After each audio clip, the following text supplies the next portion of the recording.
नमस्कार दोस्तों, व्यक्ति को कभी हताश नहीं होना चाहिए। परिस्थितियां चाहे आपके विपरीत ही क्यों ना हो, आपको उनको अनुकूल बनाने के लिए हमेशा प्रयत्नशील रहना चाहिए।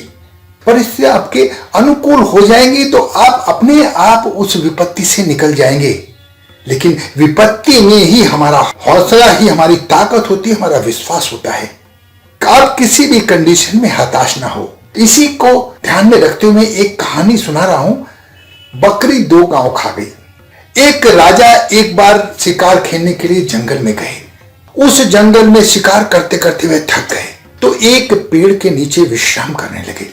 जंगल बहुत घना था, तरह तरह के खूंखार जानवर उस जंगल में थे।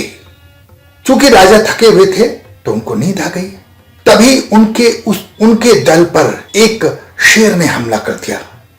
जब शेर ने हमला कर दिया तो राजा घबरा गए। वहीं से एक खूंखार शिकारी गुजर रहा था। उसने देखा ये शेर ने राजा पर हमला कर दिया। उसने अपनी बहादुरी से शेर को मार डाला। इससे राजा बड़े प्रसन्न हुए कि उनकी जान उस आदमी ने बचा ली थी जो भील शिकारी था। अब उन्होंने उस शिकारी को अपने राज्य में से 2 गांव देने का वादा किया।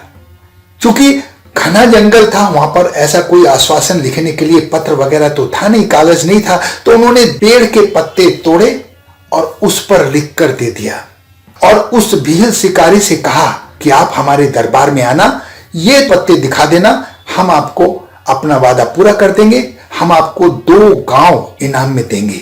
वो भील शिकारी खुशी खुशी अपने घर पहुंचा। उसने वो पत्ते रख दिए। उसके घर में 3 बकरियां भी थीं और मौका देखते ही बकरी ने वो पत्ते खा लिए तो उसको बड़ी हैरानी हुई। वो घबरा गया कि राजा से जो इनाम मिलना था वो तो गया, कि मेरे 2 गांव खा गई बकरी, अब क्या होगा।